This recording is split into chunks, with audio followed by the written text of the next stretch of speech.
And welcome also those of you who are joining via the recording. This is a really lovely moment for me to be able to share with our community a teacher who has been a very touching influence on my relationship with prayer and in my spiritual path over the last several years.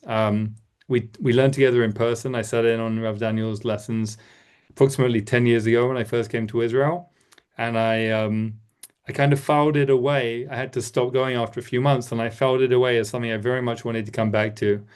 And of course, life happens, and but the filing remains strong. I knew it was there, and then I was delighted when I saw his book, which is here with me. The book on the Siddur. It's beautifully called The Book of Yearning: The Siddur's Path to Love, Growth, and Fulfillment.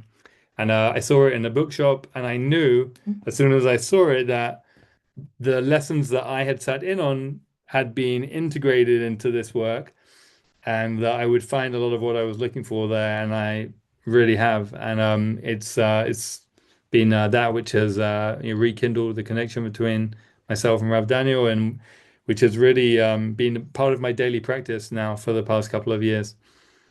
So I'm very delighted that Rav Daniel's joining us. He's going to share with us something of who he is and what Lag BaOmer means to him, and the journey of the subject of this book of prayer, and some teaching specifically about our practice on Lag BaOmer, the work that we can do with it.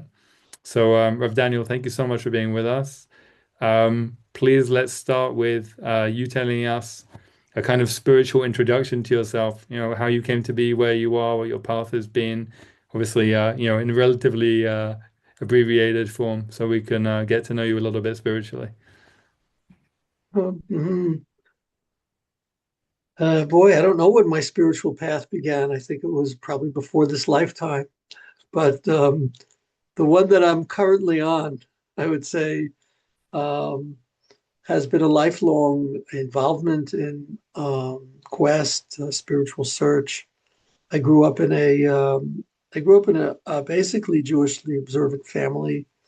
First in New York, and then we moved to Florida. And both of them were formative for me in two ways. In New York, we were part of a conservadox, what they called community. There were a lot of Jews around in Great Neck, Long Island.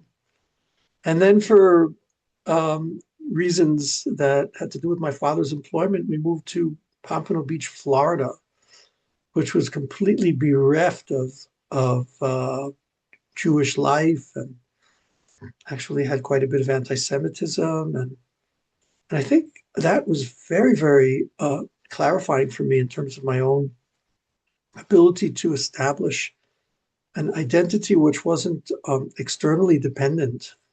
Like here I am, like either I am who I am or I will just blend in with something that I'm not. And that became, I think, a very important stopping point for me. Along the way, I taught myself Hebrew primarily. I knew how to read Hebrew, but I learned a lot of Hebrew words.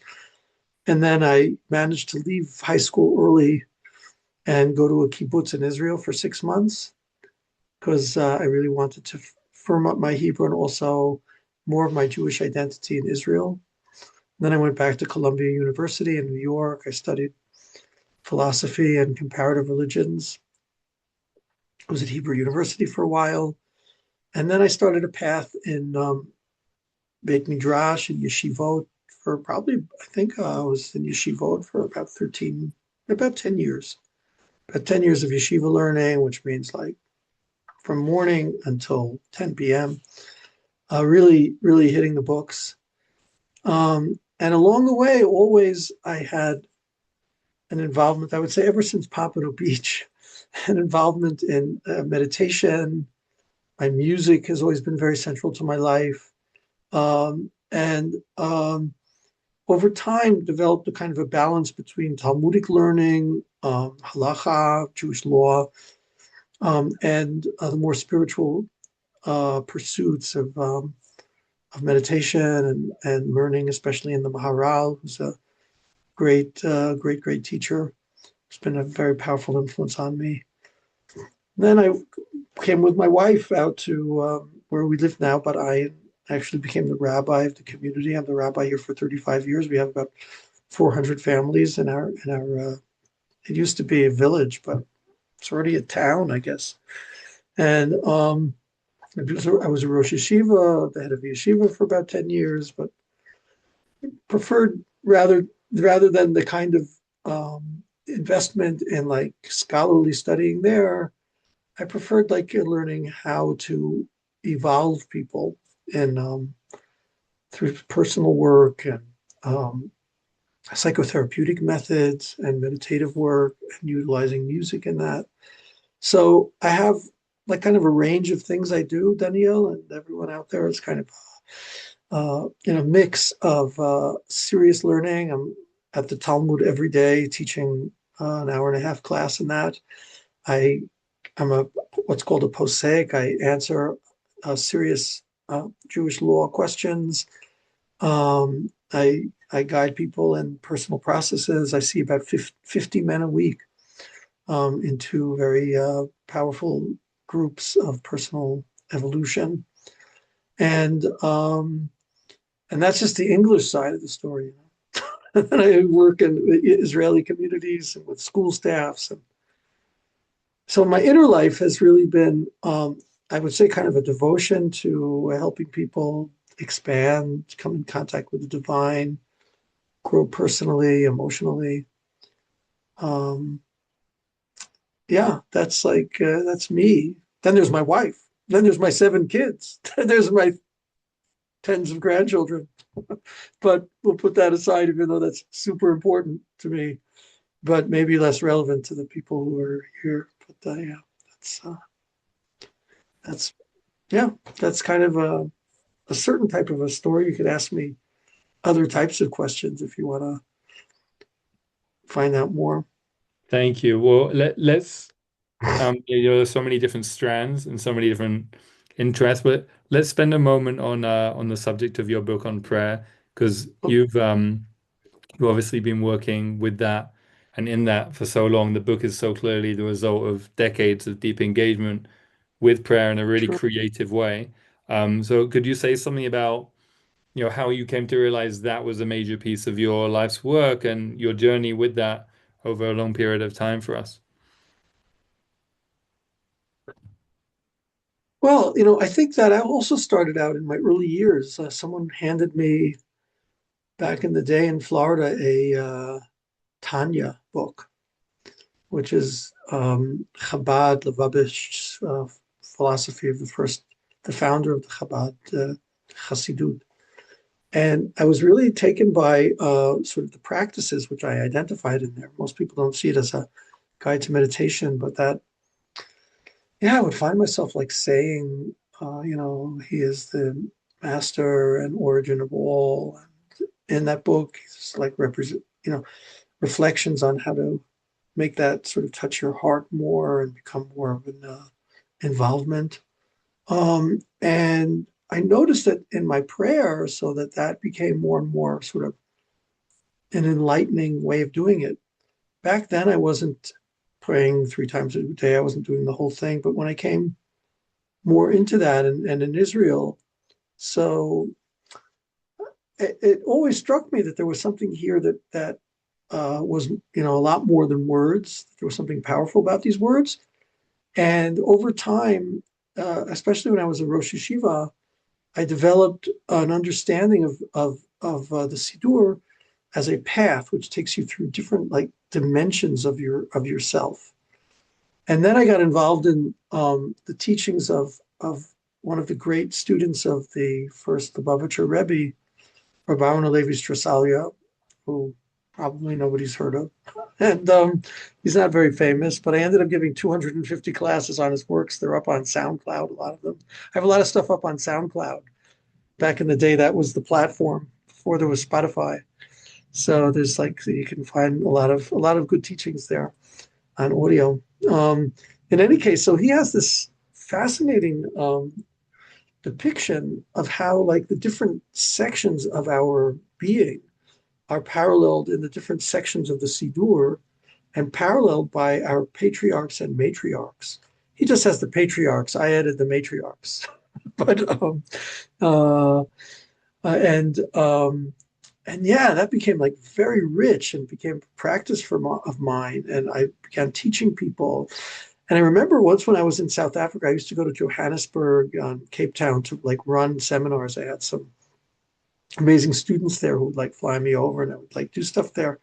And I just remember giving one of these classes about this and quoting Rabbi Cook, Rav Cook, where he says that prayer is the most kosher of all the pleasures. That's his language. I said, like part of my mission is like showing that to you. And some religious guy came over to me at the end and he said, like, my breath stopped when you said that. Like, is that really a possibility? You know? And I said the truth is like that anytime we come into a union, there's an experience of pleasure. Um, and uh, and that's what Rav Kook is referring to, and that's what I'm trying to teach. And he was just like so shocked. And I realized like this is something that people are not saying, they're not teaching. So that's, I think, Daniel, I think that's when it became like a kind of a mission of mine. You know, I got to do this. So I started giving like seminars around that and more. And then, yeah, and then over time, started writing, and I've really gotten into writing of late. And I mean, 4 years. So that book took quite some time to like really. I'm very, very, very, very exacting with myself about language and the words and making them evocative but precise at the same time. To be honest, it became a very long book. And what I tell people about it is like this is a book to take with you through your life. It's like not a cover to cover book. It's a book where like I'm going to work on what the meaning of blessing is and to sit with that for a few months and then move on to like what's going on in the Psuke de Zimra and these like Psalms. Yeah, I'm going to sit with that, and then I have like 19 chapters on the different blessings of the Amida. So each one of them is really a project. I don't want to scare anyone off, but it's really meant to be like a guide over time. So I guess that was kind of a culmination for me. But then, so I step away from it. I have other things that I'm doing, and then I come back to it. Also on YouTube, I have like a really great series of like short videos. That's where I like kind of got it down to like just say it in 10 minutes with a meditation at the end. And that's a really nice thing on my YouTube. I'm very happy with that. Yeah. So, but in terms of my own life, I'm the rabbi of a community. I try to get people more involved in their prayer in an inner movement.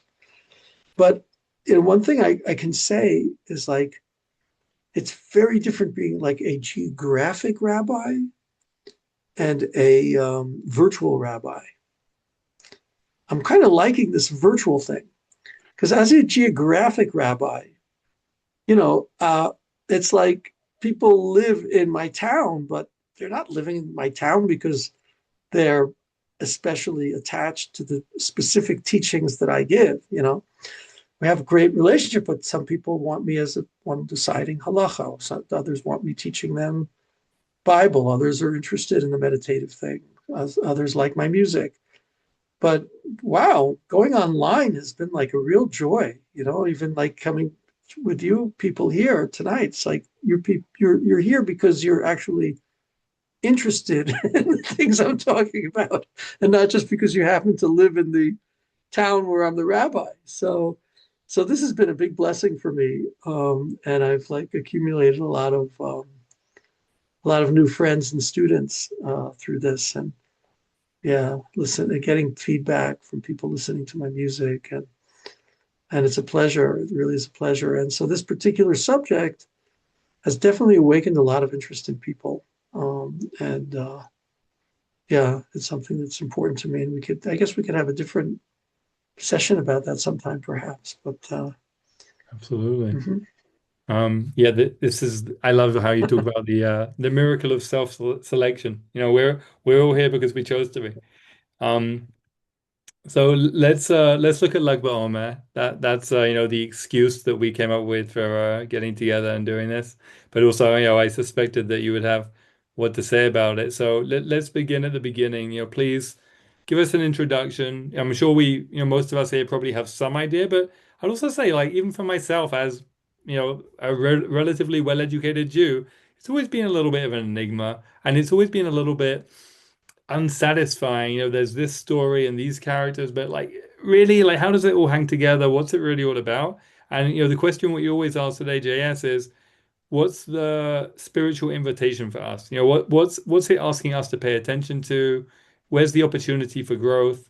And if relevant, how does that relate to the sephirah of the day, the quality of the day in the Kabbalistic counting of Hod Sheba Hod, the quality of Hod, this is like the square root of that quality, as it were, in the count of the Omer. What Hod means for you, and hey, I gave you enough to do. So there's what to chew on. Please tell us about Lag BaOmer.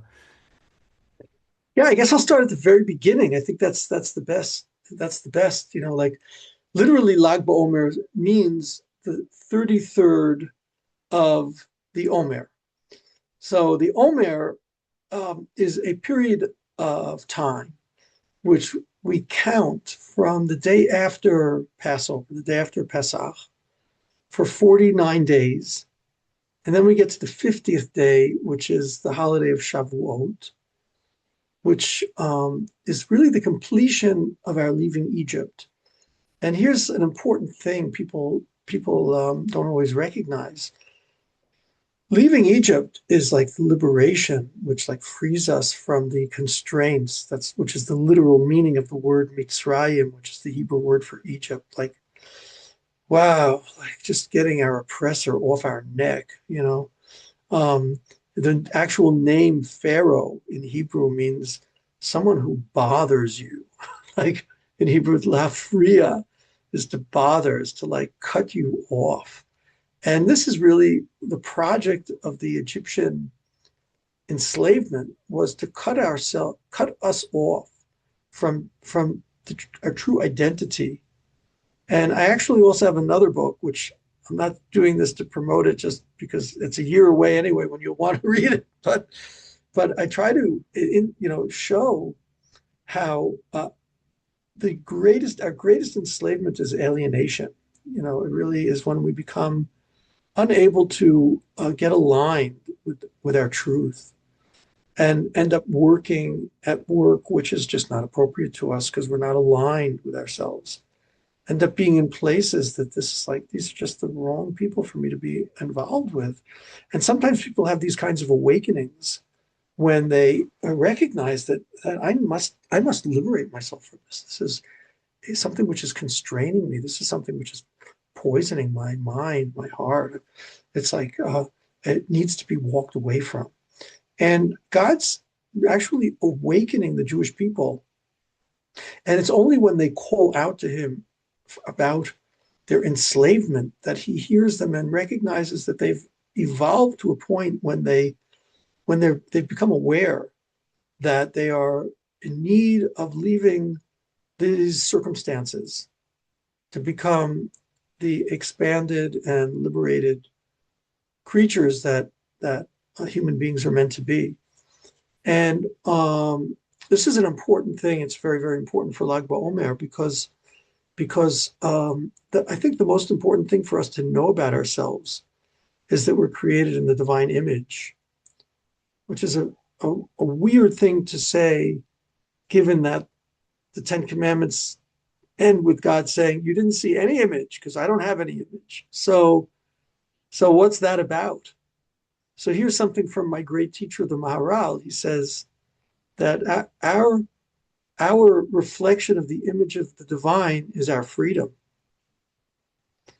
And our physical reflection of that is that we stand tall. It's a beautiful depiction. To stand tall is to like if I stand tall, you can't even see the top of my head now, right? It's like when I stand up, so my eyes are much higher than they are when they're low. An animal's eyes are just on the ground, but mine can tower above. That is a physical reflection of being able to see beyond the particular and specific and limited place that I'm in.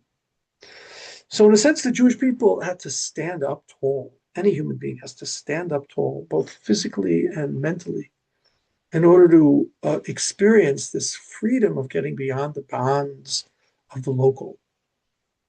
That's what happened when we left Egypt. But we didn't access what that freedom was for. We only accessed the leaving the narrow straits. It's at Shavuot on the 50th day after we leave that we're going to discover what it's for. And here's an amazing thing. This is clearly in the Torah, the completion of leaving Egypt. And the rabbis say the following. They say, you will become fully free or truly free only at Mount Sinai.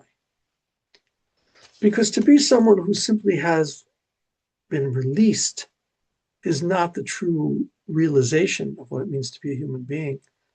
It's only when that release has given you access to the truth of who you are. And that's really what happened at Mount Sinai is we found out the truth of who we are.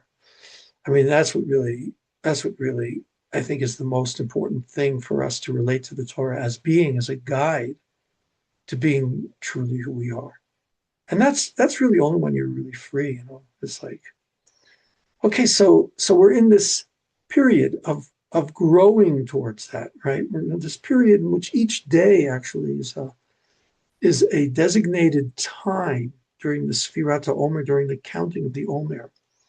An Omer is a particular quantity of, in this case, of barley, right? Because it has to do with, an offering that was made in the temple. But it's very interesting because the word Omer is actually the amount of manna that was eaten every day in the desert. It's the daily nutrition. This is what I tell people about Sfirat Omer. It's like, it's your daily nutrition. You know, you can't leave it over till tomorrow, like the manna would just go bad. You can't eat yesterday's manna. And so it becomes like the counting of your daily nutrition, right? Omer lo gugolit, right? Each person. So we're actually counting very particular movement towards and within this process of growth and evolution. Okay. So here's where things get thorny. It's like the and where Lag BaOmer comes in. You see, here's like kind of a little bit of a, every Jewish holiday's got that sad tinge to it, you know. So so it's like every answer, Jewish answer, has someone asking a question about it, or and every question asked is answered by another question. So here we are in this period, which really should be a very, very joyous, celebrative period.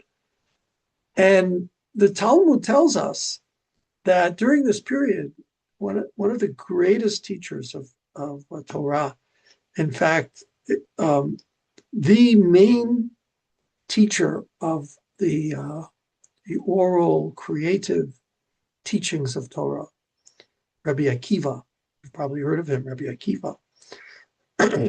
He had a big group of students, and according to the according to the Talmud, it'd be interesting to explore different versions of this, but according to the Talmud and the way we generally understand what happened, is it says there that well, yeah, that his students, 24,000 of his students, died during this period until the half point towards Shavuot, for reasons which would take too long to explain.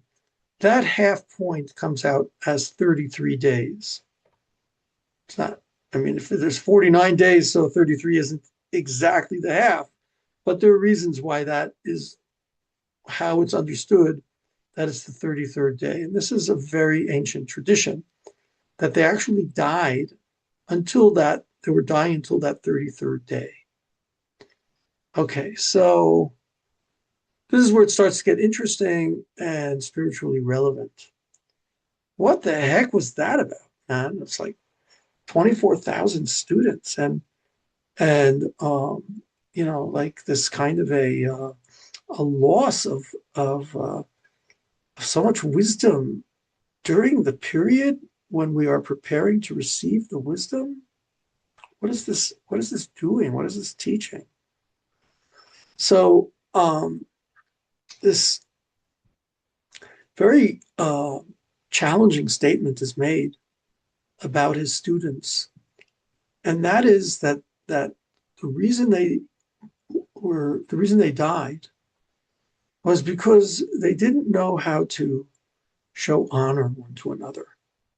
Lo nahagu kavod ze lazeh. They didn't show honor to each other. Well, like, what does that mean? Like, to not be showing honor to each other. I mean, they're studying, they're exploring. So I can tell you that that one of the most challenging things for people who live the world of intellect, right, and understanding is to be open to others' vision and perspective. Like if I my Zoom does this sometimes. I don't know why my hand goes up.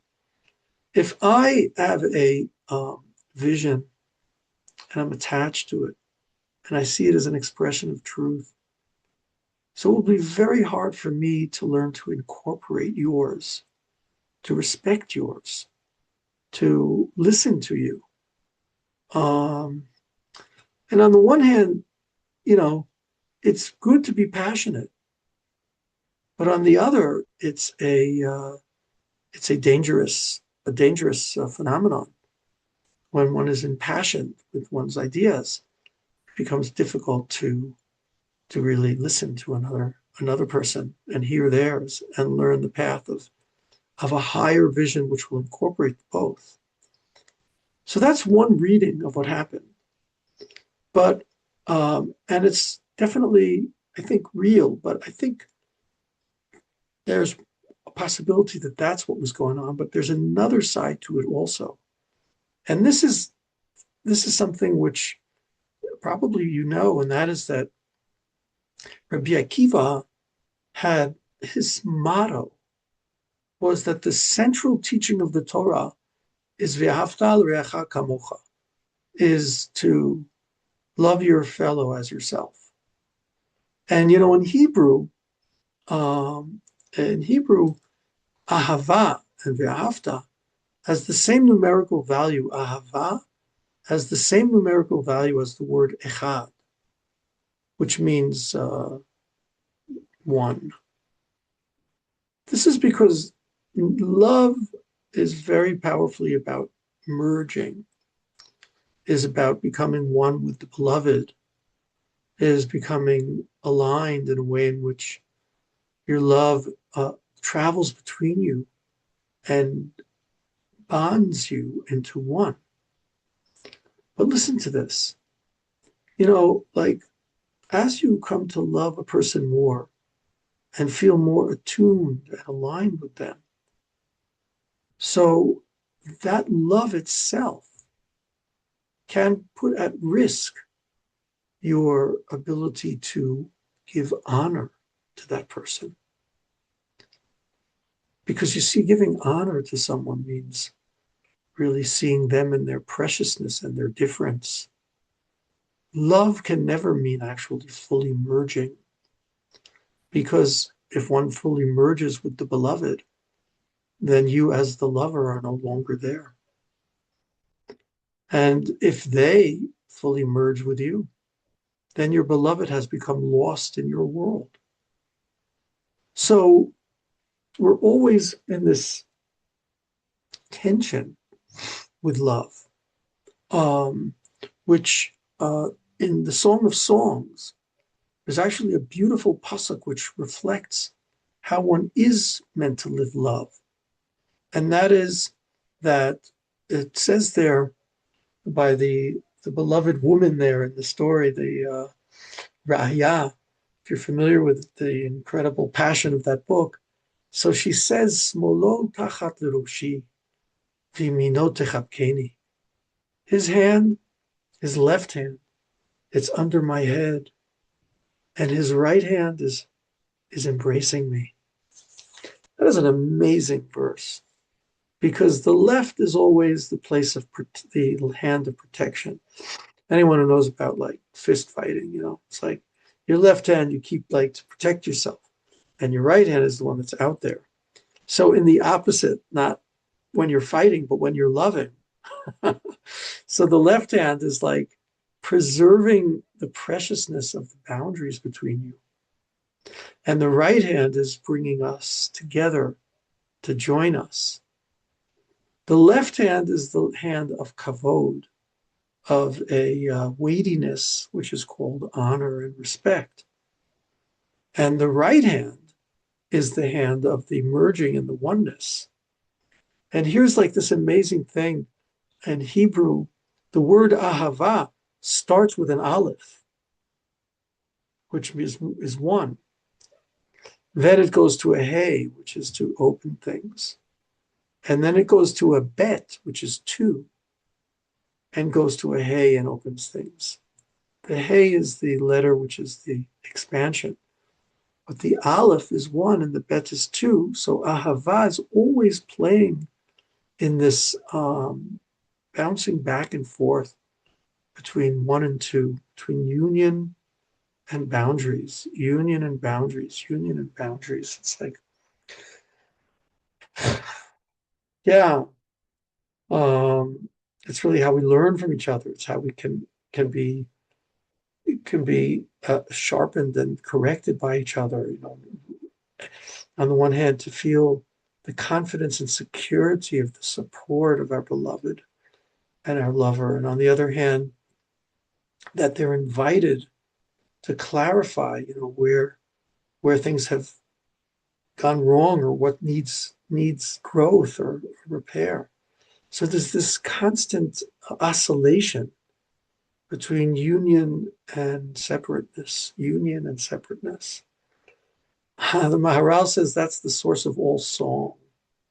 And I get that in music. It's like a constant oscillation between union and this kind of letting go and separateness and this particular tones, rhythms, and music.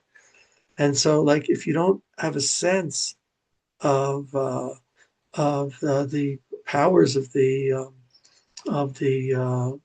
movement of music, and at the same time a real experience in music of I just want to merge with it, then you miss, I think, a lot of what goes on in the musical experience and why it's so important to mystical experience and meditative experience as it is.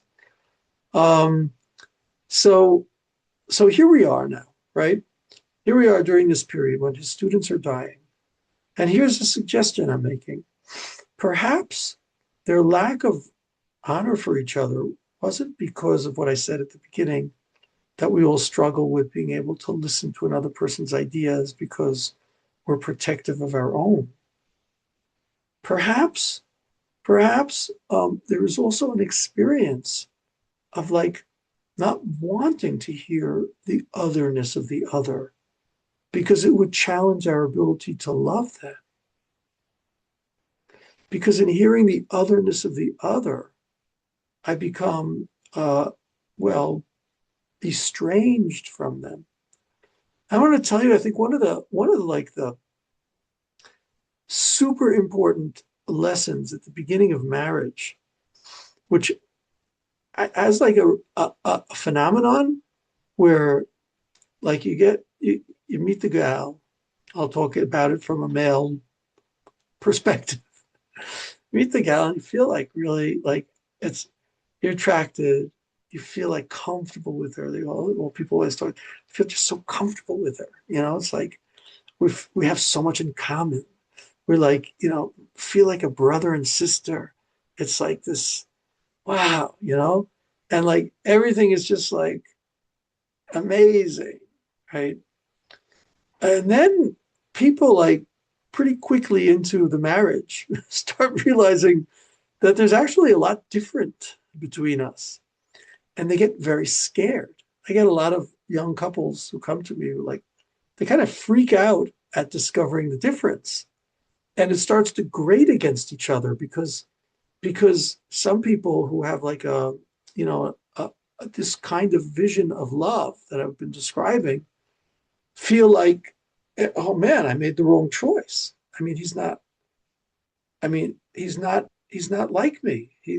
We're different from each other. There's like so much that we don't share, and there's a freak out, and people begin to fight, and the struggles begin, and a lot of that comes from what was sort of the hope of the re-submerging into, well, in a certain sense, the familiar, the familial is like my sister, and like my and that kind of kinship. And so when people start discovering the differences, it becomes like a fear-filled experience, and it needs to be people need to be informed that the love relationship actually requires that tension, as the very word indicates, of the first with the aleph and the hey, and then the bet and the hey, and then the aleph and the hey, and the bet and the hey. You have to constantly be able to move between those. And I believe that Rabbi Akiva's students were unable to accomplish that. Okay. So here's an incredible thing. If you like numbers and numerology, and Sfirat Omer is all about the numbers, so you can't get away with it. I mean, what kind of a holiday is, the 33rd? That's the name of the holiday. So it's got to mean something. And it does. Because listen to this amazing thing. 32, which is the number of days, which is up until the 33rd day. That was an obvious one, right? 32 is actually the numerical value of the word kavod. In other words, it takes 32 days to arrive at the ability to have honor and show dignity to the other and their difference. And the truth is, I believe they might have missed what the verse itself of Ve'ahavta l'reacha kamocha means. Most people here love your fellow as yourself, right? So there's a lot of union and merging, but they forget about the middle word, re'acha. Re'acha in Hebrew, which means your fellow, actually has the same root as the word ra, which means evil. Oh my God, like what's going on? And their ayah in the Song of Songs is the beloved. Why is that connected to Ra? So you have to understand that the word Ra in Hebrew actually comes from the same root, which means something which is unsteady because its parts are not integrated. Something ra'ua. Or if you're familiar, when you blow the shofar, you blow a truah, which is the same root. A truah is the same root as ra, which means it's wobbly. It's wobbly, wobbly, like da da da da da da da da da, staccatos, because everything is separated up. So the re'acha emphasizes separation, differentiation, and the ahava is combining the aleph and the bet. And the kamocha is that they are just like you. If it's urea, meaning there's separation, he's not just like you. If it's kamocha, well, he's just like you. So what the heck am I supposed to do? Is he like me or not like me? So then you have to study the word ahava. The only way for there to be passion, the only way for there to be love, the only way for there to be attraction is for there to be difference. And the only way for there to be love and the only way for there to be attraction is if there is sameness. Because if it's like a Martian, you know, I'm from the 60s, we thought the aliens were going to be coming from Mars, right? If it's a Martian, so like it'll be very hard to love because there's no sameness. There was some of you guys have white hair over there. There was a television program called My Favorite Martian. Anyone remember that? Exactly. Now he looked just like a human being, but he had like an antennas would go up. But he was lovable because he looked like a human being. But because there was sameness, and obviously they got that. If there's no sameness, there can't be love, and if there's no differentiation, there can't be love. And so during the first 32 days, we're developing this power to appreciate difference. Okay. Here's another amazing thing, and that is that 32, in its simplest numerical value. Yeah, Julian. Woohoo! Correcto. Yes. Is dignity connected to lave? You bet it is. That's exactly what I was about to say.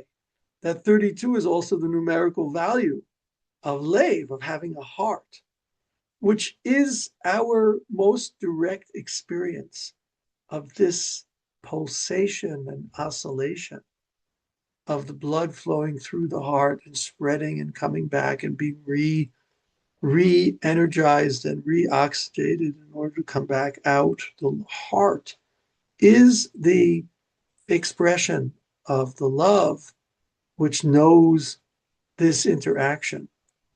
And so, yeah, so that then you have this amazing phenomenon that the remaining number of days, which is 17, has the numerical value of Tov, which means good, beautiful. So you have a Lev Tov, have a good heart. And that is literally the statement which is considered to be the greatest guide in Pirkei Avot to what kind of a person you ought to be. And I'll tell you what a Lev Tov is. A Lev Tov is a life-giving person. When your Lev is just inside you, then you're just concerned for yourself. But when there's a Lev Tov, that means you are a heart which seeks to evoke and to enhance goodness. So you're turning outwards. The Lev Tov becomes the correction for the fault and the falling and the failing of the students of Rabbi Akiva, right? And the turning point is Lag BaOmer. You had 32 days, and now you're starting the days of good, right? And this is so beautiful, and it has everything to do with the story of Lag BaOmer itself. So listen to how this works. How many hours have I been invited to talk for, Daniel? We originally said for 6 months. No, we said for 1 hour. Um, Okay. and Okay. and so We're coming up on it. yeah, yeah, and I know we want to have time for some kind of practice also. So, but just Good. don't interrupt you. I'm But in closure. sure. I'm in the closure mode now. Okay. So so here's what happened on Lag BaOmer, according to many, right? I mean, Lag BaOmer is about the student of Rabbi Akiva, one of the students of Rabbi Akiva, who was after the 24,000 died. He began to develop 5 students who became pivotal teachers in Jewish teaching. And the one we're going to now take a look at is Rabbi Shimon Bar Yochai. Rabbi Shimon Bar Yochai, who I bless you all that you be able to really explore Torah in an expansive way, including the Talmud, because he's very central in the Talmud also.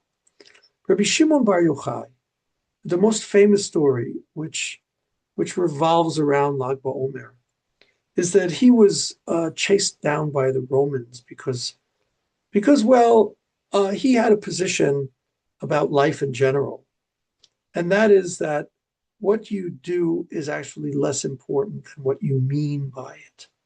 He was a man of meaning. This would take us to into a whole other realm to explore that, but basically, the rabbis once convened to talk about the Romans, and some of them praised them for building bridges and bathhouses, etc. And and they were fine with that, like Rabbi Yehuda. But Rabbi Shimon said, yeah, but their intentions are all wrong. They built the bathhouses to fix themselves up to sleep around, and they built the bridges in order to collect taxes to fund their vices. And well, the Romans got word of that and they didn't like it. And so they chased him down and he went into a cave for 12 years. Now, in that cave, he gained access to very high visions of the divine. And the most famous book which he produced was the Zohar, which introduced the following idea that there's an intermediary between God's infinitude and absolute simplicity of being and our manifold and manifest world of diversity, which is called the Sphirot, which is like a map of a personality of the divine as he interacts with us. Like all of you have like a soul, which is beyond my access, and your personality, which has particular features to it. So God does too. It's all, so to speak, right? We don't really know everything, but that was a lot of his teachings are built around that. But listen to that. There's the simple oneness of the divine, and there's the particular modalities of manifestation. And it's the combination of those two which make it possible to have love. Were there no particularities of the divine, there would be nothing to latch on to. If there were only the simple oneness, then we would merge with him and we would lose love. We may be in a nirvanic bliss, but it wouldn't be love. Love always requires that clarity of boundaries. And the Zohar is the great teaching which takes us into that. So listen to this incredible story, and then I'll move us towards a practice.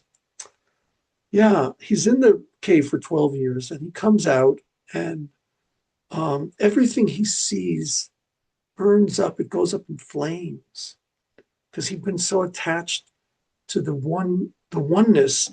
He couldn't look at anything without it just becoming part of that oneness, and it turned into fire. So God said, no, you go back in there. You've still got what to learn. He goes back in for another 12 months and he comes out again. Now he had a son, Rabbi Eliezer. So they came out and his son, Rabbi Eliezer, every place he looked, burned up. And then Rabbi Shimon looked at it again and brought it back to life. This is the incredible story in the Talmud. This isn't even in the Zohar.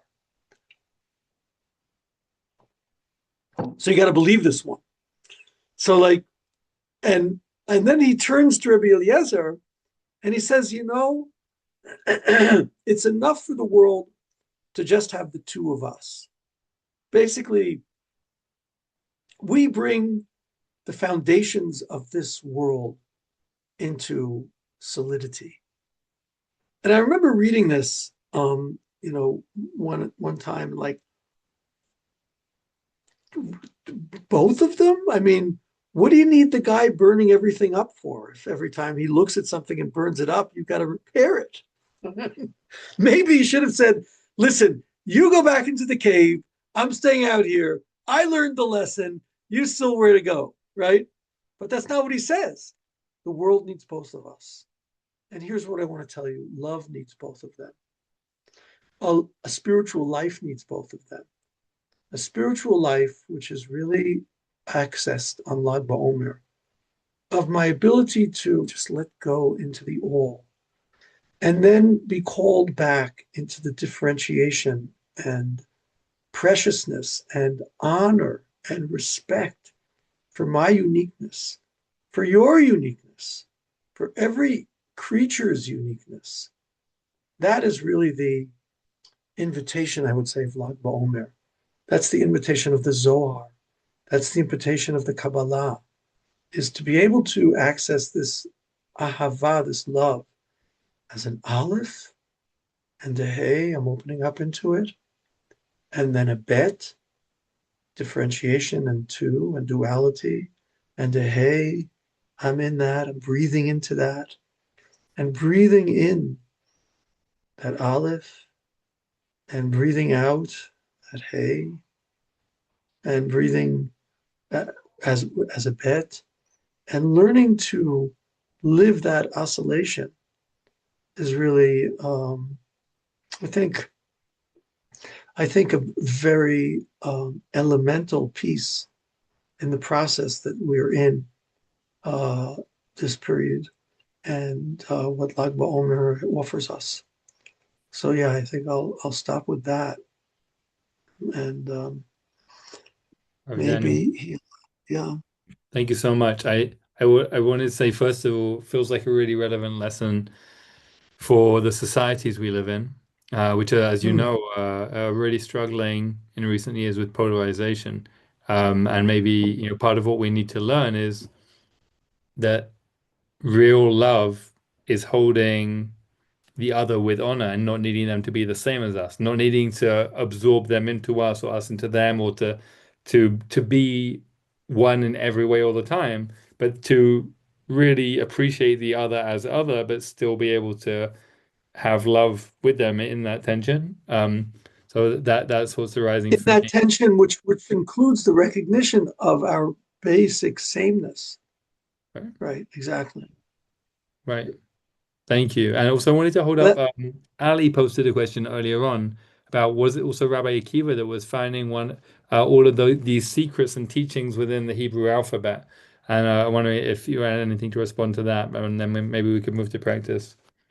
Yeah, Rabbi Akiva is actually a book called Otiyot de Rabbi Akiva, the letters of Rabbi Akiva, which is a series of midrashim of his um, profound insights into the qualities of the different letters. And so, indeed, and I think we can actually connect that up because the differentiation between the letters and their ability to form words, to me, is a very beautiful metaphor for what you were just talking about, Rav Daniel, of like a society in which there are different letters and with the different views of life, which are able to form together into words and sentences and statements where there's a self awareness that they're all necessary for those words to be formed and those sentences to be formed.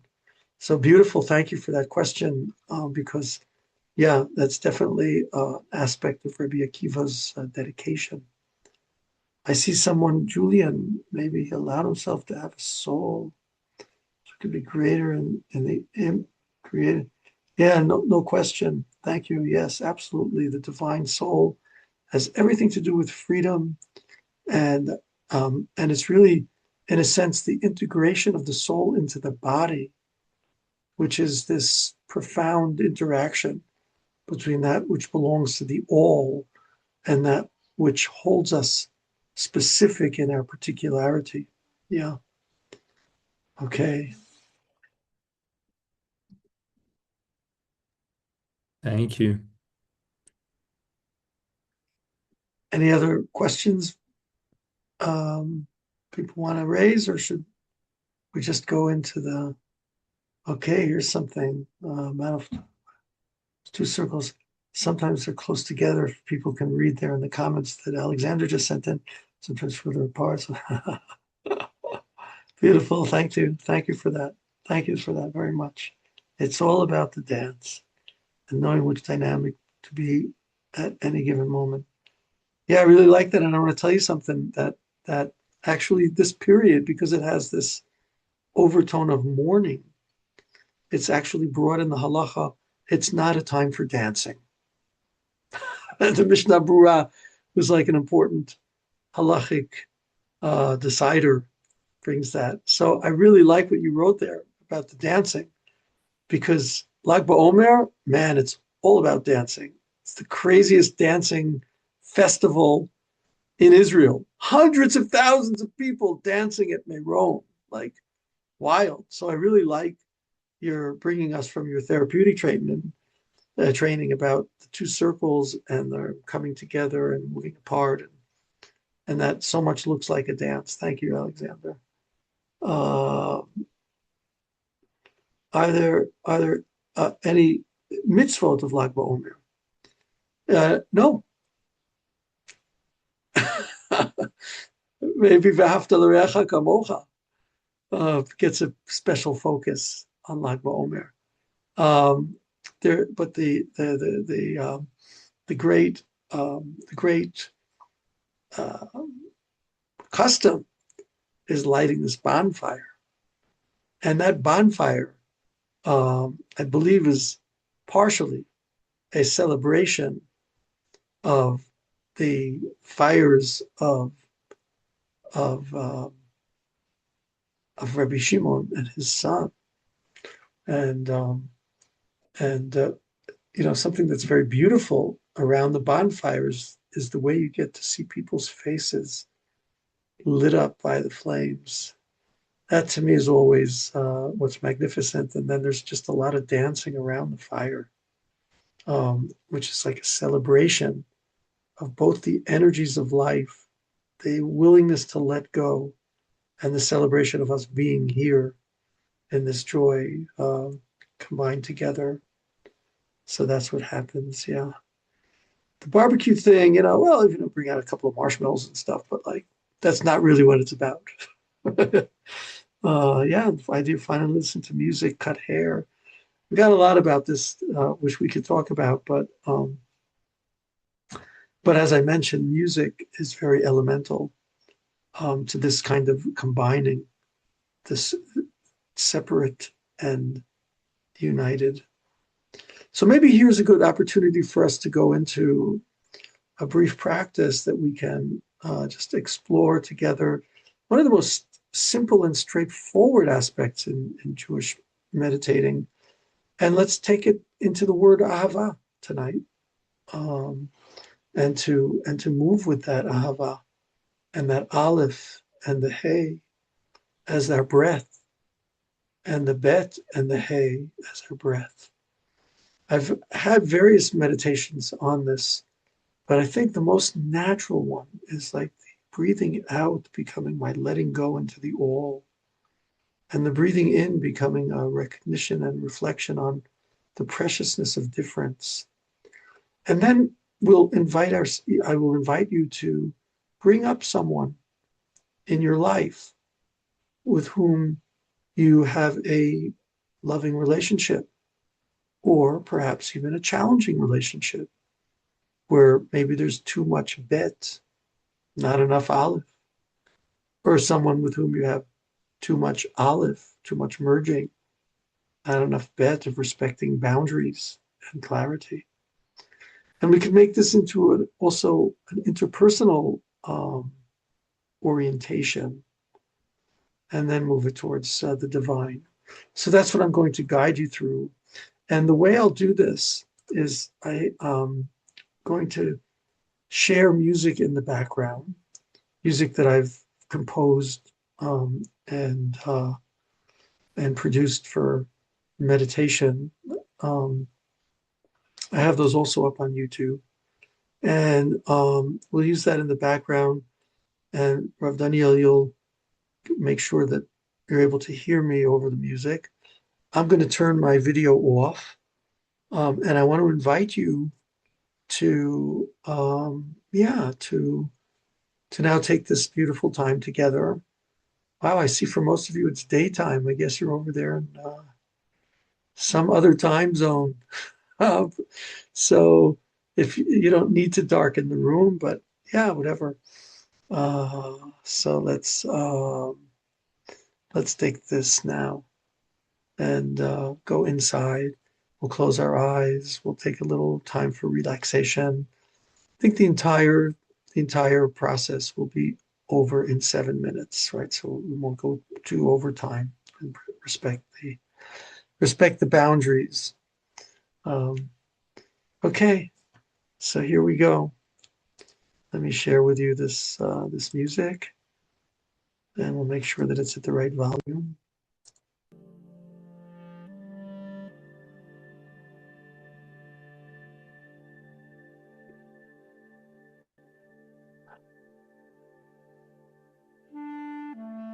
Yeah, so let yourselves just now take this precious time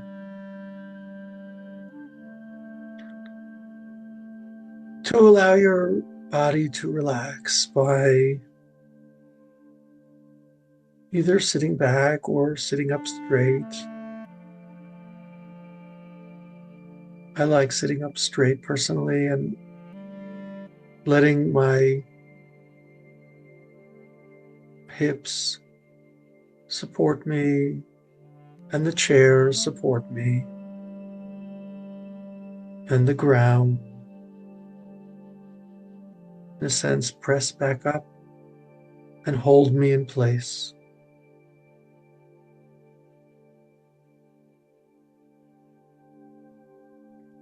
Take a nice deep breath in through your nostrils, noticing your stomach expand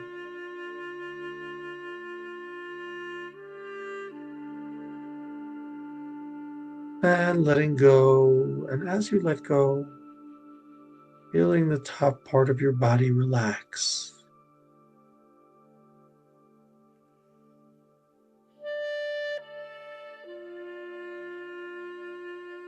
Let's take another nice deep breath in, noticing your stomach expanding.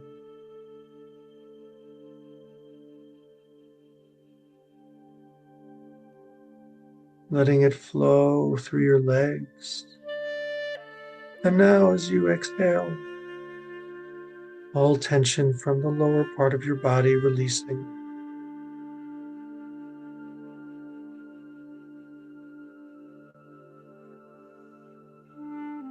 Send a nice message of relaxation to your shoulders. Beautiful. To your jaw.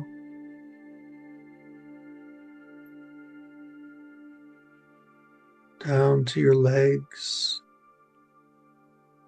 They don't need to have any tension at all. Just relax. And finally, to the space between your eyes, letting it open up.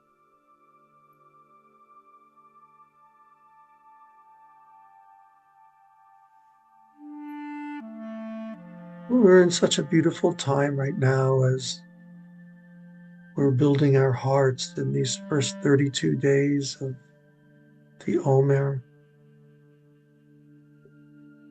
And I want to invite you to begin to breathe towards your heart as if it's your heart that's receiving as you breathe in,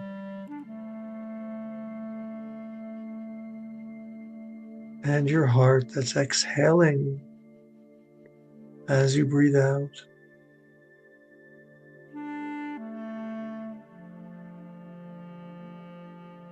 Breathing in, sensing yourself,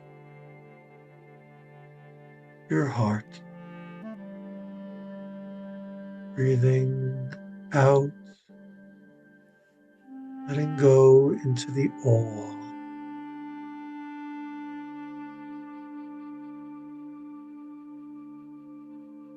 Breathing in towards your heart, sensing your boundaries and self. Breathing out, letting go into the all.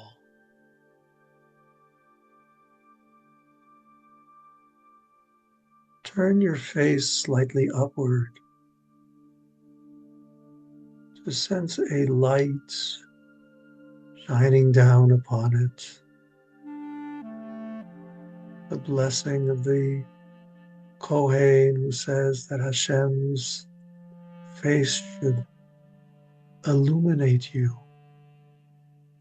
Let that happen now.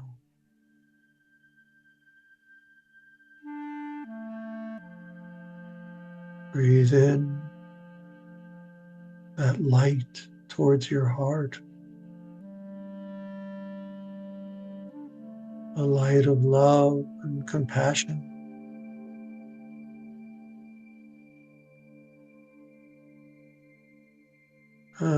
Breathe out, returning it towards the source and merging with the all.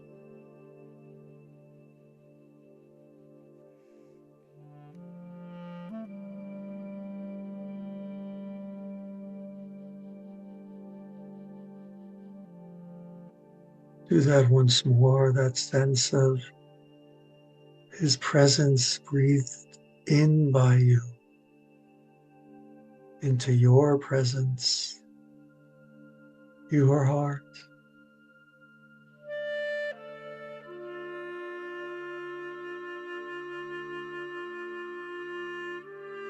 And release, letting go, merging with what is beyond you.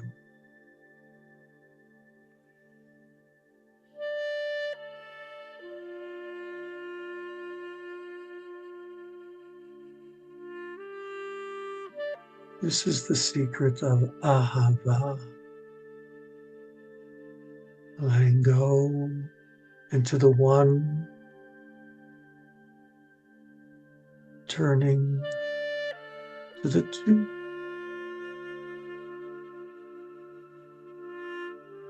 Just letting that happen with your breath.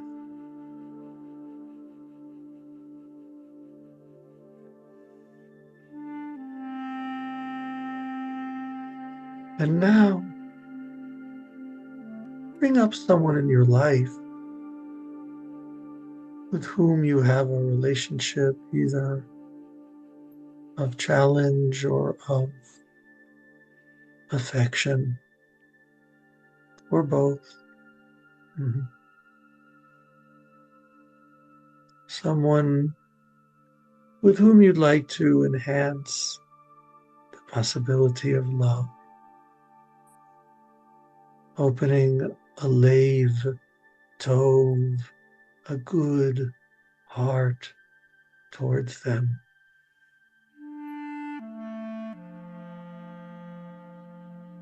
Breathe down again towards your heart.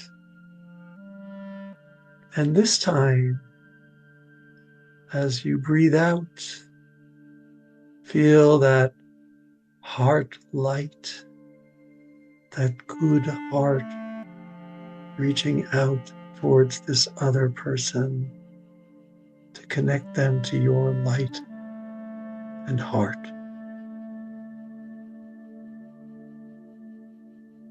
Feel the stream of light, of tov, flow towards this person.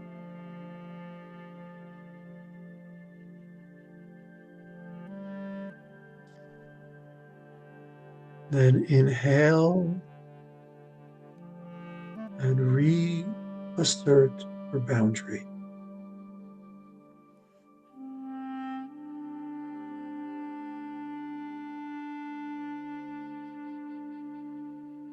Breathe out towards them again, feeling the connection, the sameness, the light, the tone. Let it flow. Be generous.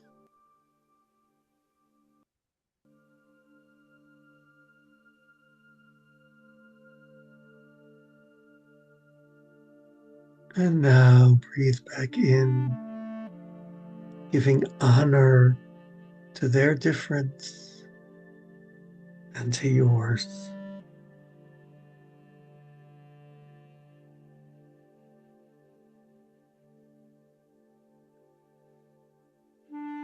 As you continue doing this, perhaps a message will come up for you, a message you'd like to send and extend towards this person. If it arrives, deliver it to them from your heart.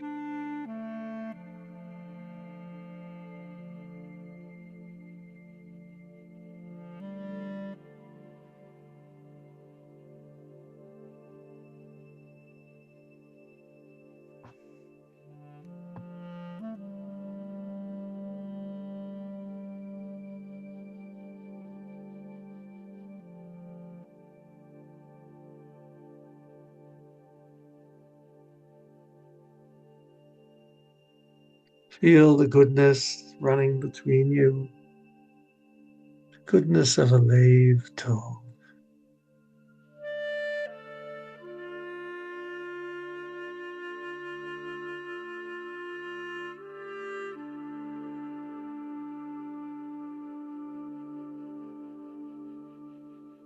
And now return to your breath, to yourself, to your own presence, thanking Hashem for sending you His goodness, thanking to whom you've sent for being willing to receive.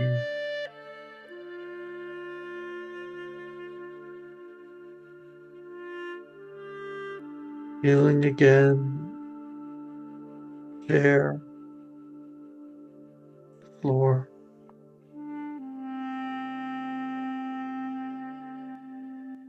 and coming back to being here together in our shared space.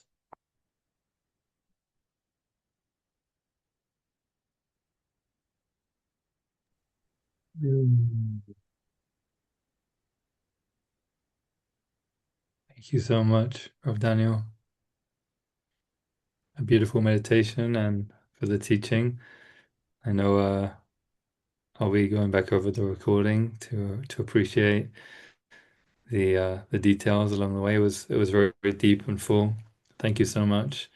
And you've given us something to prepare ourselves for Lag BaOmer, which means that when we go into it, please God, we'll be able to really appreciate it much more deeply. So thank you very, very much.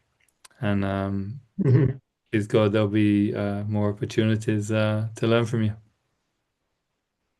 With God's help, yeah, if I might invite people for those of you who are perked by this to connect up through a WhatsApp group I have where I send out meditations and teachings, and that would be nice to meet you guys in there also, if that's okay, Rob Danielle, for Absolutely, us to yeah. share that with What them. So yeah, you'll put those links in, and I look forward to continuing to grow with whoever was touched by this, and I think you guys are really very fortunate to have found Rav Daniel Silverstein, and a unique teacher. I do remember you from back in those days, from your coming and our studying together, and I'm very, very thrilled with your having taken your Torah wisdom and your insightful heart and gentle way to be able to share it with these lovely people. Thank you. That's very touching. I really appreciate that. And somebody asked in the chat about the recording, so I'll just say that I'm going to send out the recording of the meeting to everybody on the list, so everybody here, but also those who registered, and I'll include those links for Rav Daniel's WhatsApp group and other online channels with it, so everyone will get that. Rav Daniel, thank you so much. Until next All the time, best. thank you, everyone. Shalom, shalom. Bye bye. Um,